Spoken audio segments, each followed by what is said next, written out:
ஆதவன் தொலைக்காட்சி நேயர்களுக்கு வணக்கம். மற்றும் ஒரு சுகவாழ்வு நிகழ்ச்சியினூடாக இணைந்து கொண்டுள்ளோம். இன்றைய தினம் எம் நிகழ்ச்சியில் புற்றுநோய் சம்பந்தமான பல விடயங்களை காண உள்ளோம்.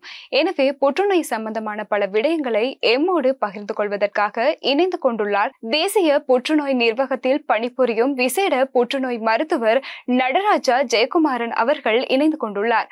வணக்கம் டாக்டர். வணக்கம். இன்றைய காலகட்டத்தில் அதிகமாக நம்ம படிக்கிறதுக்கும் தேடுறதுக்கும் நிறைய தொழில்நுட்பங்கள் இருந்தாலுமே புற்றுநோய் மட்டுமல்லாமல் எல்லா நோய்களையுமே சரியான ஒரு விழிப்புணர்வு மக்களிடம் இல்லை. அதை தான் சொல்லணும். அது மட்டும் இல்லாமல் இந்த புற்றுநோய் சம்பந்தமான விழிப்புணர்வு தான் இன்றைய காலகட்டத்தில் நமக்கு தேவைப்படுற ஒரு விஷயமா காணப்படுது. புற்றுநோய் அப்படின்னா என்ன, எங்கிருந்து இந்த புற்றுநோய் ஆரம்பிக்குது? உண்மையில் புற்றுநோய் என்றது மற்ற நோய்கள் மாதிரி இல்லாமல் இது ஒரு ஜெனட்டிக் டிசீஸ் என்று தான் கூறப்படுகின்றது. அதாவது எமது உடல் கலங்களில் இருக்கிற டிஎன்ஏல ஏற்படுற மாற்றங்களின் காரணமாகத்தான் அந்த உடல் கலங்கள் உடலின் கட்டுப்பாட்டுக்கு அப்பால் தன்னிச்சையாக பெருக்கமடைவதால் ஏற்படுகின்ற கட்டிகள் அல்லது கல்லைகள் என்று கூறலாம். இது உடம்பில் எப்பகுதியிலும் ஏற்படக்கூடியதாக இருக்கலாம். இவற்றைத்தான் பொதுவாக புற்றுநோய் என்று கூறப்படுகின்றது. அதே போல இப்ப இருக்கிற நோய்கள்லயே அது தீவிர நோயும் குணப்படுத்த முடியாத நோயும் அப்படின்னு சொல்றாங்க புற்றுநோய். அதற்கு காரணம் என்ன டாக்டர்? ஆரம்பத்தில் இந்த புற்றுநோய் கூடுதலாக பிந்திய நிலையில் தான் கண்டுபிடிக்கப்பட்டது. அது மட்டுமல்ல, ஆரம்ப காலங்களில் இந்த புற்றுநோய்க்கான மருந்துகளோ அல்லது சிகிச்சை முறைகளோ பெரிதும் இல்லாதிருந்தது. அதனால்தான் இதை குணப்படுத்த முடியாத ஒரு நோயாக கருதினார்கள். ஆனால் தற்காலத்தில் இந்த புற்றுநோய் சம்பந்தமான விழிப்புணர்வுகள் அதிகரித்து வருகின்ற அதிக வேளையில் ஆரம்பத்திலேயே இந்த புற்றுநோயை இனங்காணக்கூடிய பல வசதிகள் அல்லது கருவிகள் காணப்படுகின்றமையால் தொழில்நுட்பம் வளர்ச்சியடைந்தமையினால் அதை ஆரம்பத்தில் இனங்காணும் இடத்து அதை முற்றாக அளிக்கக்கூடிய நிலையிலையும், அது மட்டுமல்ல கூடிய தூரம் பரவிய நிலையிலும் கூட சில வகையான புற்றுநோய்க்கான சிகிச்சை முறைகள் மிகவும் பிரபல்யமாக வந்து கொண்டிருக்கின்ற காலத்திலே இந்த புற்றுநோயை குணப்படுத்தக்கூடிய அளவுக்கு இப்பொழுது நாங்கள் புற்றுநோயை வெல்லக்கூடிய நிலையிலே இருக்கின்றோம் என்று கூறலாம். அதே போல இந்த புற்றுநோய் பரம்பரை நோய் அப்படின்னு சொல்றாங்க. அதற்கு என்ன காரணம்? ஆனால் புற்றுநோய் கூடுதலாக பரம்பரை நோயாக இருக்காது. அது குறிப்பாக ஒரு 5-10% தான் பரம்பரை நோயாக இருக்கின்றது. ஆனால் புற்றுநோய் பெரும்பாலும் ஏற்படுகிறது நமது பழக்க வழக்கங்கள் ஏற்படுகிற மாற்றங்கள். அதாவது நாம் உண்ணுற உணவு அல்லது நாம் குடிக்கின்ற நீர் அல்லது நாம் சுவாசிக்கின்ற காற்று, இவற்றிலே தூய்மையற்று இருத்தல் தான் மிகவும் பிரதானமாக காணப்படுகிறது. உதாரணமாக நமது இலங்கையை பொறுத்தவரையில் வாய் தொண்டை புற்றுநோய் தான் ஆண்களில் அதிகமாக காணப்படுகிறது. இதற்கு பிரதான காரணம் என்றால் வெற்றிலை பாக்கு புகையிலை மற்றும் மதுபானம் அருந்துதல், புகைப்பிடித்தல் இவைதான் காரணமாக கூறலாம். அது மட்டுமல்ல, நாங்கள் சுவாசிக்கிற காற்று சுத்தம் இல்லாமல் இருந்தால் அல்லது புகைகள் நிறைந்ததாக இருக்கலாம், அல்லது புகைப்பிடிப்பவர்கள் அருகிலிருந்து நாம் புகையை உள்வாங்குதல், அதாவது பேசிவ் ஸ்மோக்கிங், இவர்கள் கூட நுரையீரல் புற்றுநோய், அது இலங்கையை பொறுத்தவரையில் ஆண்களிலே 2வது அதிகரித்து புற்றுநோயாக காணப்படுகிறது. ஆக இவற்றுக்கு ஒவ்வொரு காரணம் உள்ளது. ஆனால் குறிப்பாக நீங்கள் கேட்ட மாதிரி இந்த குடும்ப தொடர்புடன் ஏற்படுகின்ற புற்றுநோய் மிகவும் குறைவு. அதுவும் சில வேளைகளில் மார்பக புற்றுநோய் அல்லது குடல் புற்றுநோய் அவ்வாறு காணப்படலாம்.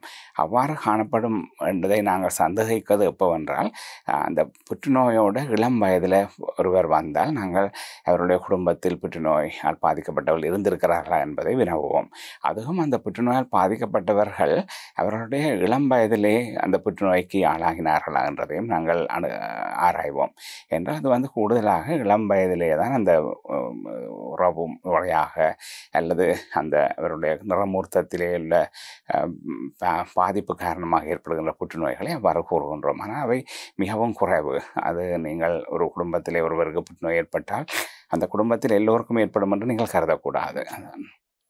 அதே போல இந்த புற்றுநோய் எத்தனை வகைகளாக காணப்படுது?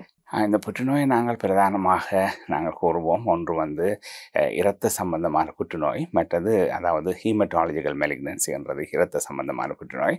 மற்றதை சொல்கிறது சாலிட் டியூமர்ஸ் என்று, அதாவது உண்மையாக சாலிட் டியூமர்ஸ் என்று நாங்கள் சொல்கிறது கூடுதலாக வாய் தொண்டை புற்றுநோய், இது நுரையீரல் புற்றுநோய், மார்பக புற்றுநோய், கருப்பை கழுத்து புற்றுநோய், இவையெல்லாம் சாலிட் கேன்சர்ஸ்.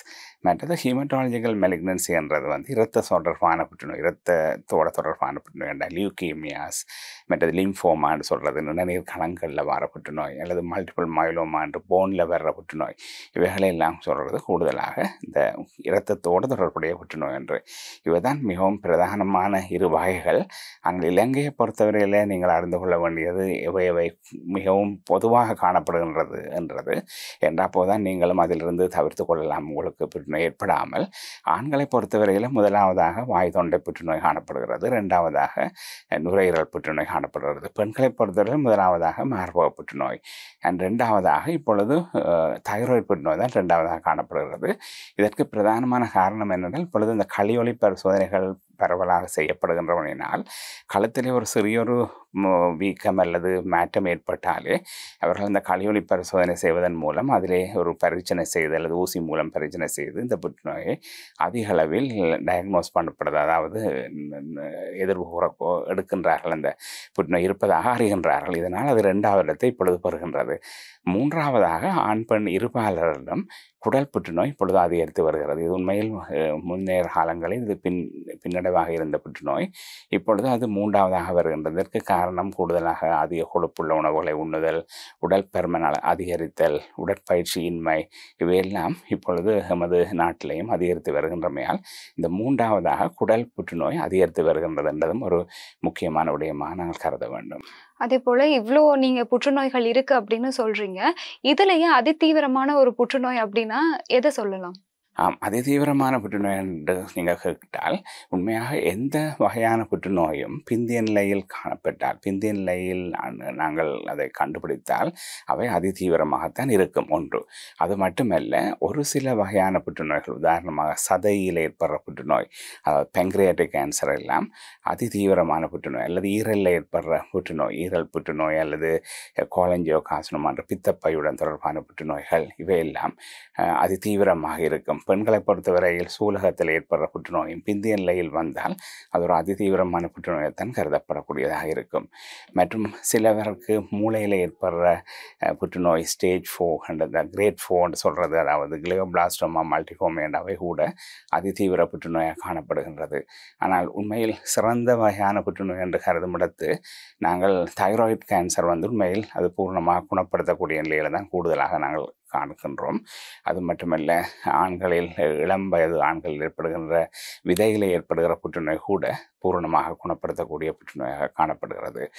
மற்றும் எல்லா வகையான புற்றுநோயும் ஆரம்ப நிலையில், அதாவது ஸ்டேஜ் 1 அல்லது ஆகவும் முந்தைய நிலையில் காணப்பட்டால் அவை பூர்ணமாக குணப்படுத்தக்கூடியதாக இருக்கும். அதனால் தான் இந்த விழிப்புணர்வு, இவ்வாறான விழிப்புணர்வுகள் உங்களுக்கு முக்கியம். ஏனென்றால் நீங்கள் அந்த புற்றுநோயை உருவாக்குகின்ற காரணிகளிலிருந்து உங்களை தவிர்த்து கொள்ளலாம் ஒன்று. மற்றது புற்றுநோய்க்கான அறிகுறிகள் உங்களுக்கு தென்படும் இடத்து உங்களிலும் அந்த புற்றுநோய் இருக்கிறதா என்றதை ஆரம்பத்திலேயே வைத்தியரிடம் சென்று அணுகி அதை ஆரம்ப நிலையிலேயே கண்டுகொண்டால் அதை பூர்ணமாக குணப்படுத்தக்கூடிய நிலைக்கு நீங்கள் செல்லலாம் என்ற இந்த 2 வகையான இதையும் நீங்கள் இங்கே கருத்து கொள்ள வேண்டும். அதே போல டாக்டர், இப்ப எல்லாருக்குமே இப்ப புற்றுநோய் அப்படின்றது ஒரு குறிப்பிட்ட வயதினரை மட்டும் இல்லாம எல்லாருக்குமே வரக்கூடிய ஒரு நோயா காணப்படுது. ஏன் எல்லாருக்குமே இந்த நோய் வருது? உண்மையிலே புற்றுநோயானது வயோதிபர்களில் தான் இந்த புற்றுநோய் கூடுதலாக காணப்படுகிறது. நீங்கள் எடுத்தீங்கள் என்றால் அதாவது புற்றுநோய் சம்பந்தமான எல்லா தகவல்களும் கேன்சர் ரெஜிஸ்ட்ரி என்று நீங்கள் இணையதளங்களில் பார்க்கலாம். அதிலே பார்த்தீங்கள் என்றால் 60 வயதுக்கு மேற்பட்டவர்களில் தான் பெரும்பாலான புற்றுநோய்கள் காணப்படுகின்றது. ஆனால் நீங்கள் கூறியவாறு இப்பொழுது தற்போதைய காலங்களில் இளம் வயதினரிலும் இந்த புற்றுநோய் ஏற்படுகின்றது. இதற்கு காரணம் இளம் வயதினர் உண்மையில் அந்த உடற்பயிற்சியின்மை, மற்றது ஒபிசிட்டி, அதாவது இந்த உடற்பருமன் அடைதல் இளம் வயதினரையும் கூடிக்கொண்டு செல்லுதல், மற்றது அவர்களும் இந்த ஸ்ட்ரெஸ்ஃபுல்லான ஒரு சுற்றாடலையும் அது ஃபாஸ்ட் ஃபுட்டுகள் சாப்பிட்றது, மற்றது கெமிக்கல்ஸ் உள்ள உணவுகளை உட்கொள்ளுதல், மற்றும் பசிவ் ஸ்மோக்கிங், இவ்வாறு பல, அதாவது சூழலே ஒரு தூய்மையற்ற சூழலே அவர்கள் வாழ்கின்றார்கள். மற்றது அவர்கள் குடிக்கின்ற நீரில் கூட நைட்ரேட்டின் அளவு கூடலாம் அல்லது யூரியாவின் அளவு கூடுகின்றது. இவையெல்லாம் எல்லாம் இந்த புற்றுநோய்க்கு இட்டுச் செல்லுகின்றது. அது மட்டுமல்ல, இந்த பொழுது விவசாயத்திலே கூட அதிக அளவு பீடை நாசினிகள் பாவிக்கப்படுகின்றது. ஆகவே எமது உணவு கூட கூடுதலான நஞ்சு தாக்கத்துக்கு உள்ளான ஒரு உணவாகத்தான் நாங்கள் உட்கொள்கின்றோம். இவையெல்லாம் புற்றுநோயை ஆரம்பத்திலேயே, அதாவது இளம் வயதினருக்கு ஏற்படுத்தக்கூடிய சந்தர்ப்பங்களை ஏற்படுத்துகின்றது. இதனால் தான் கூடுதலாக இளம் வயதினரையும் வருகின்றது. ஆனால் பெரும்பாலும் இந்த வயதுவரலில் தான் இந்த புற்றுநோய்கள் எண்ணிக்கை கூடவாக காணப்படுறதுன்றதான் உண்மை. அதே போல இப்ப வயோதிபர்களுக்கு இந்த நோய் பீடிச்சிச்சு அப்படின்னா அவங்களுக்கு வந்து எவ்வாறான சிகிச்சை முறைகள் வழங்கப்படும்? உண்மையில் இந்த புற்றுநோய்க்கான சிகிச்சை முறைகள் இந்த புற்றுநோயின் ஸ்டேஜை பொறுத்து தான். இப்போ ஆரம்ப நிலையிலேயே கண்டு ஒரு இடத்துல தான் அந்த புற்றுநோய் காணப்படுகிறது என்றால் அவர்கள் உண்மையில் சத்திர சிகிச்சைக்கு உள்ளாகக்கூடிய நிலையில் அவர்கள் இருப்பார்களே, ஆனால் அவர்கள் அதுக்கு ஃபிட்டாக இருந்தால் சத்திர சிகிச்சை தான் முதலே மேற்கொள்ளப்படும். அந்த கட்டியை அல்லது அந்த பகுதியை அகற்றுவதன் மூலம் அந்த புற்றுநோயை உடம்பிலிருந்து அகற்றி விடலாம்.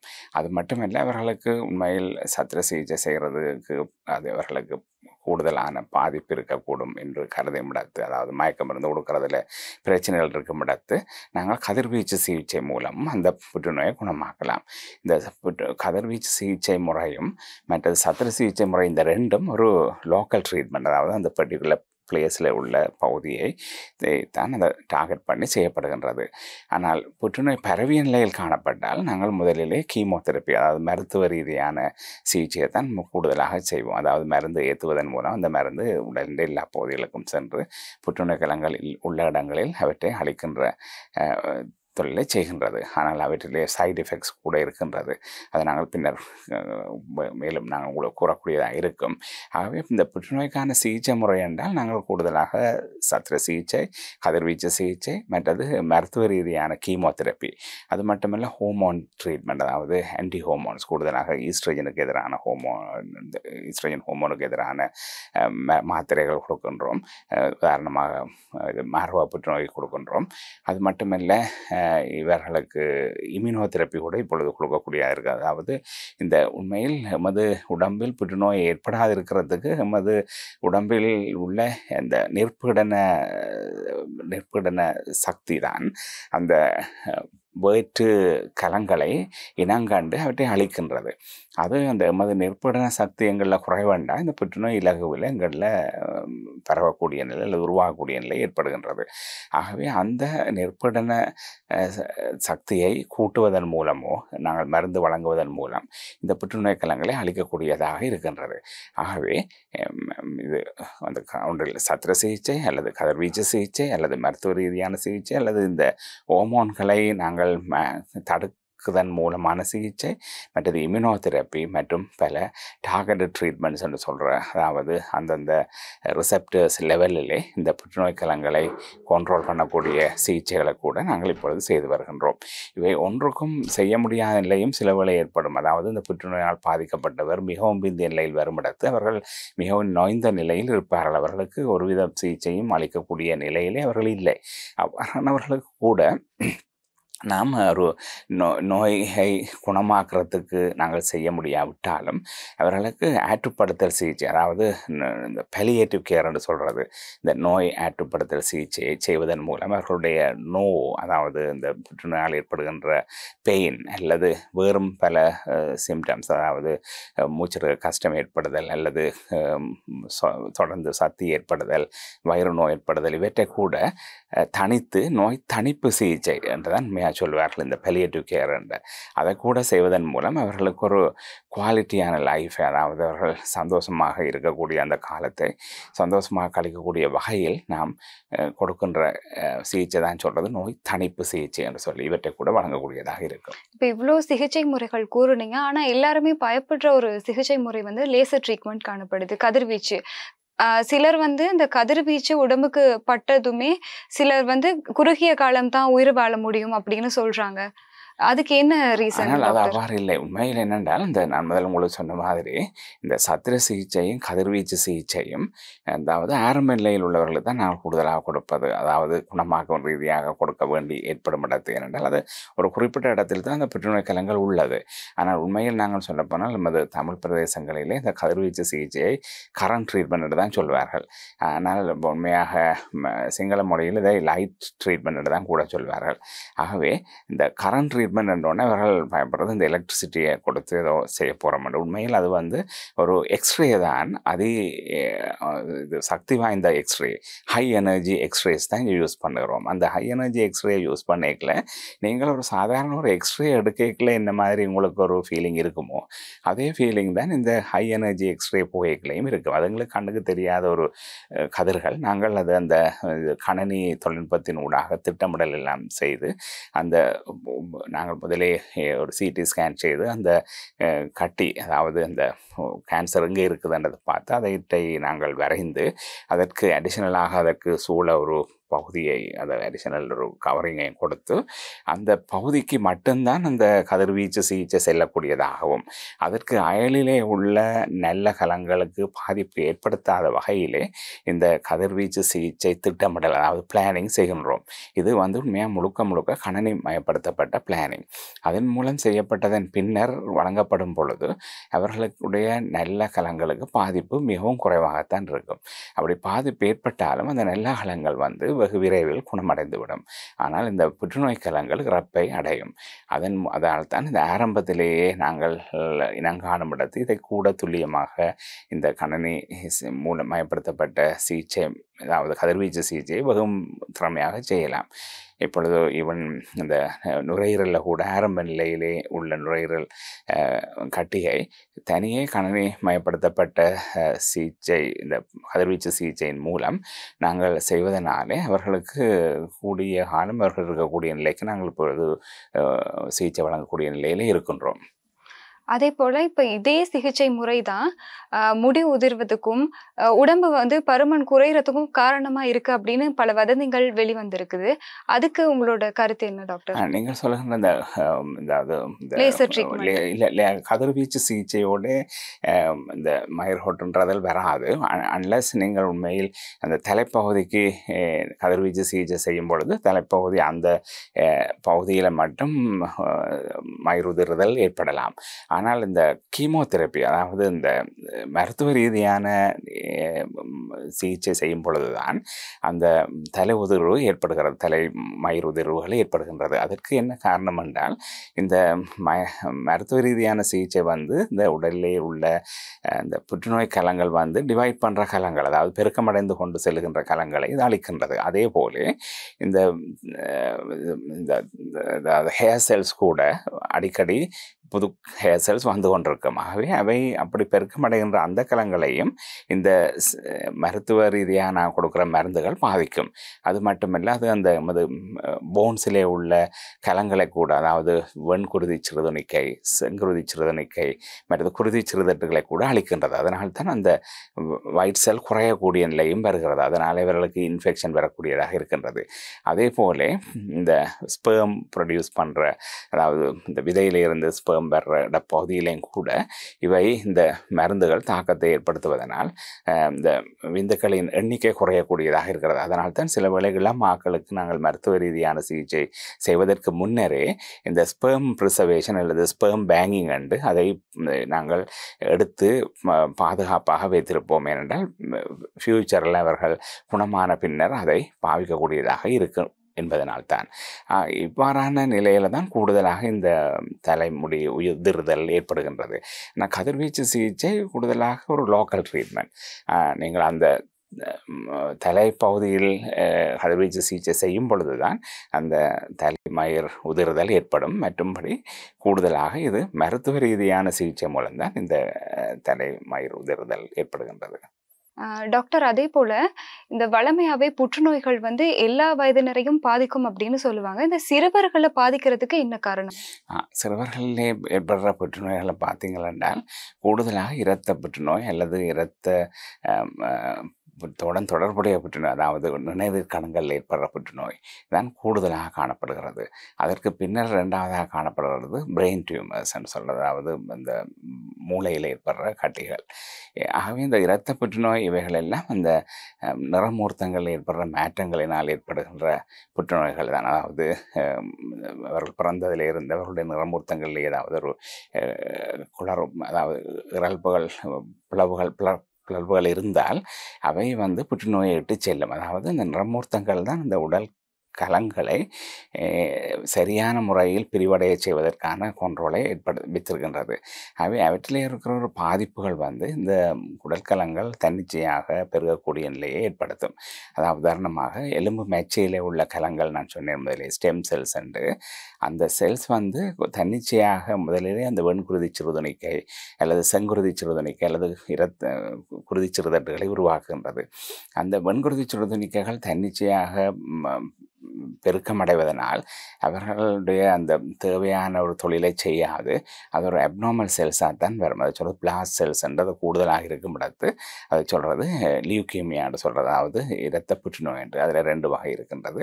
அது அக்யூட் லிம்போபிளாஸ்டிக் லியூகீமியாண்டும் அக்யூட் மைலோய்ட் லியூகீமியாண்டும் இருக்கிறது. இந்த மைலோய்ட் லியூகீமியான்றது AML வந்து கொஞ்சம் பிரச்சனையான ஒரு வருத்தம். ஆனால் அக்யூட் லிம்போபிளாஸ்டிக் லியூகீமியான்றது ALL ஓரளவுக்கு குணப்படுத்தக்கூடியதான ஒரு இரத்த புற்றுநோயாக காணப்படுகிறது.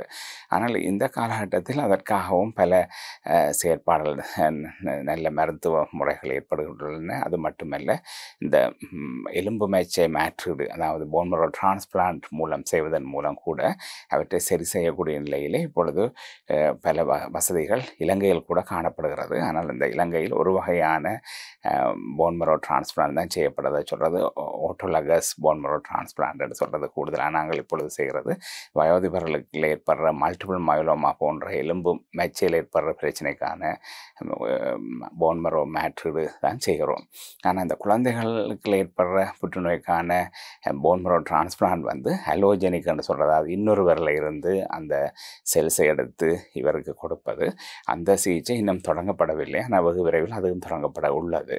ஆகவே இப்பொழுது பார்க்கும் பொழுது இலங்கையிலேயும் பல வகையான சிகிச்சை முறைகள், நவீன சிகிச்சை முறைகள் அறிமுகப்படுத்தப்பட்டு வருகின்றது என்றது தான் உங்களுக்கு சொல்ல வேண்டும். அதற்காண்டி நீங்கள் புற்றுநோயை கண்டவுடனே நீங்கள் அதுக்கு இறப்புத்தான் என்றது நீங்கள் யோசிக்க தேவையில்லை. இப்பொழுது பல வகையான சிகிச்சைகள் உள்ளது. ஈவன் மிகவும் பிந்திய நிலையிலே கூட அவர்களுக்கு உபாதைகளை தவிர்க்கிறதுக்கான நோய் தணிப்பு சிகிச்சை கூட பல வைத்தியசாலைகள் திறம்பட செய்யப்பட்டு வருகின்றது. ஆகவே நீங்கள் வைத்தியசாலையை செல்வது தான் மிகவும் நன்று. அதே போல இப்போ குழந்தைகளுக்கு எவ்வாறான சிகிச்சை முறைகள் வழங்கப்படும், அது குழந்தைகளுக்கு பிற்காலத்தில் பாதிப்பை ஏற்படுத்தும்? குழந்தைகளை பொறுத்தவரையில் நான் கூடுதலாக இந்த இது மருத்துவ ரீதியான சிகிச்சை தான் கொடுக்கப்படுறது. இந்த லியூகீமியாவுக்கு அவர்கள் கொடுத்த பிறகு அவர்கள் தமது சுயமான ஒரு நிலைக்கு வருவார்கள். தொடர்ந்து அவர்கள் தமது தொழிற்பாடுகளை செய்யக்கூடிய நிலையில் இருக்கின்றார்கள். அதாவது புற்றுநோயை வென்று இருக்கின்ற பலர் இப்பொழுது காணப்படுகின்றார்கள். அவர்களுடைய வளர்ச்சி அவையெல்லாம் சாதாரணமாக இருக்கக்கூடியதாக இருக்கின்றது. ஆனாலும் அந்த 20 வயதுக்கு மேற்பட்டவர்களை உண்மையில் குழந்தை என்று சொல்லும்போது நாங்கள் 20 வயது வரைக்கும் தான் குழந்தை பருவத்தை நாங்கள் நமது வைத்தியசாலைகளில் குழந்தை தொடர்பான புற்றுநோய் வைத்திய நிபுணர்கள் வேறாக இருக்கின்றார்கள். ஆகவே அவ்வாறான இடத்திலே அந்த ஆரம்பத்திலே சிறு வயதிலே ஏற்படுறவர்களுக்கான இந்த இரத்த புற்றுநோயிலே 80% அந்த இரத்த புற்றுநோய்க்கான பிரச்சனைகளை வென்று அவர்கள் தொடர்ந்து வாழக்கூடியவர்களாக இருக்கின்றது. அவர்கள் இப்பொழுது ஒரு சிலர் தான் அந்த மிகவும் பேடான கேன்சர்ஸ் வரும்பொழுது சிலவர்களே இதில் இந்த கிட்னிஸில் வர கேன்சர் அல்லது ஈரலில் வர்ற புற்றுநோய்கள், அப்படியான புற்றுநோய்கள் சில வீரியம் கூடியவை வந்து அவர்களுக்கு இறப்பை ஏற்படுத்தக்கூடியதாக இருக்கின்றது. 20 வயதுக்கு உட்பட்டவர்களுக்கு தான் இந்த மாதிரி புற்றுநோய் சம்பந்தமான நோய்கள் வரும் அப்படின்னு சொல்லியிருக்கீங்க, அதுவும் குழந்தை பருவத்துல. அப்படி வரும்போது அந்த 20 வயதுக்கு இடைப்பட்ட வயதுகள் இருக்குது தானே, அப்ப அதிகமா எந்த வயதினருக்கு அந்த புற்றுநோய் ஏற்படும்? உண்மையில் அந்த இரத்த புற்றுநோய்கள் கூடுதலாக 10 வயதுக்குள்ளே அவர்களுக்கு வருகின்றது. மற்றது பிரெயின் டியூமர்ஸ் கூட அந்த 10-12 வயது வரைக்கும் வருகின்றது. ஆனால் இந்த 20 கிட்ட வரும்பொழுது அந்த எலும்பில் ஏற்படுற ஓஸ்டியோசார்கோமான்ற அந்த முழங்காலை ஆண்டிய பகுதிகளில் ஏற்படுற புற்றுநோய்கள், அவ்வாறான சார்கோமாஸ்ன்னு சொல்கிறதும் அந்த சிறுவர்களிடையே வருகின்றது.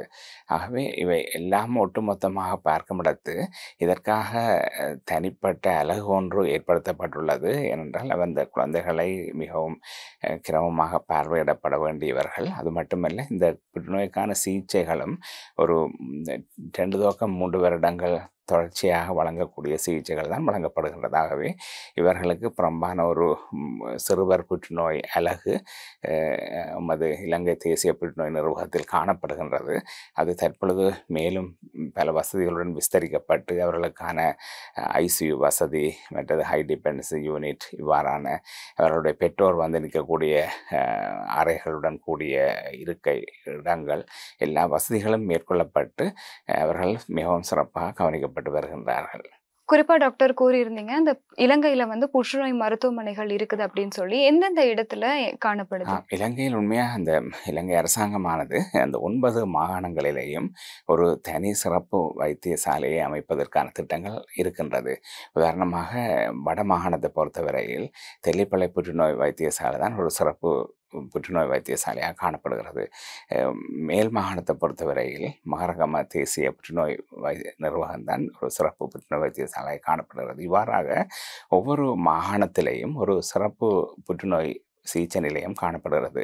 அந்த சிறப்பு புற்றுநோய் சிகிச்சை நிலையத்தில் சகல வசதிகளுடன் கூடிய சிகிச்சைகள் பெறக்கூடியதாக இருக்கும். அதாவது கதிர்வீச்சு சிகிச்சை, மருத்துவ ரீதியான சிகிச்சை, இம்யூனோதெரப்பி, ஹோமோன் தெரப்பி, எல்லா வசதிகளும் இருக்கக்கூடியதாகவும் அங்கு சிறப்பு புற்றுநோய் வைத்திய நிபுணர்களும் இருக்கின்றார்கள். ஆகவே இது ஏன் ஏற்படுத்தப்பட்டதென்றால், இந்த புற்றுநோயால் பாதிக்கப்பட்டவர்கள் அந்தந்த மாகாணத்திலேயே அவர்கள் தமக்கு தேவையான சிகிச்சையை பெற்றுக்கொள்ள வேண்டும் என்ற ஒரு நோக்கத்தோடு தான் இந்த வைத்தியசாலை நிறுவப்பட்டது.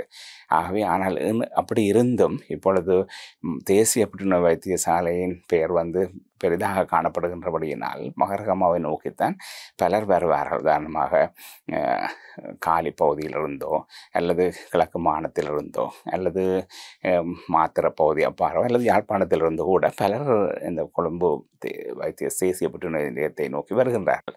உண்மையில் அவர்கள் அவ்வாறு வர தேவையில்லை. ஏனென்றால் அந்தந்த பகுதிகளிலே ஒரு சிறப்பு புற்றுநோய்க்கான ஒரு சிறப்பு வைத்தியசாலை காணப்படுகிறது. அங்கு புற்றுநோய் நிபுணர்களும் இருக்கிறார்கள். ஆகவே அவர்கள் அங்கேயே சமது சிகிச்சையை பெறக்கூடியதாக இருக்க வேண்டும். இதற்காக அந்த பகுதி, அதாவது இந்த ஒவ்வொரு மாகாணத்திலேயும் உள்ள புற்றுநோய் வைத்திய நிபுணர்களும் ஒரு அக்கறை எடுத்து தமது வைத்தியசாலையில் இந்த புற்றுநோய் வசதிகள் இருக்கின்றது, இவற்றை பற்றிய பல விழிப்புணர்வுகளை அவர்கள் ஏற்படுத்த வேண்டும்.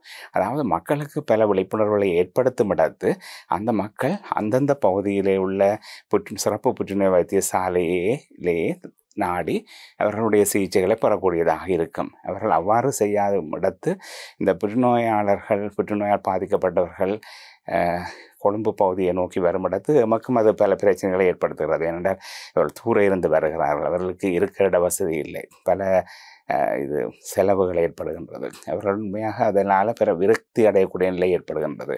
ஆக இவற்றை தவிர்ப்பதற்கு அந்தந்த பகுதியில் உள்ள புற்றுநோய் வைத்திய நிபுணர்களும் அந்த பகுதியில் உள்ள அந்த அத்தியட்சகர்கள், அதாவது இந்த புற்றுநோய் வைத்தியசாலையோ அல்லது போதனா வைத்தியசாலை அத்தியட்சகர்கள் இதற்காக பல முயற்சிகளை எடுத்து அந்தந்த பகுதியில் உள்ள புற்றுநோய் வைத்திய நிலையங்களிலேயே அவர்கள் சிகிச்சையை பெறுவதற்கான ஊக்கத்தை ஏற்படுத்தி கொடுக்க வேண்டும் என்பதும் ஒன்று முக்கியமாக இங்கே நான் கூற விரும்புகிறேன்.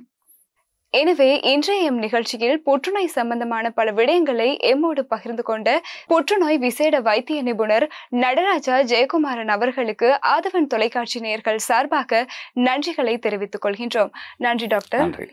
எனவே மற்றும் ஒரு சுகவாழ்வு நிகழ்ச்சியூடாக இணைந்து கொள்ளும் வரை உங்களிடமிருந்து விடைபெற்றுக் கொள்கின்றேன். நன்றி, வணக்கம்.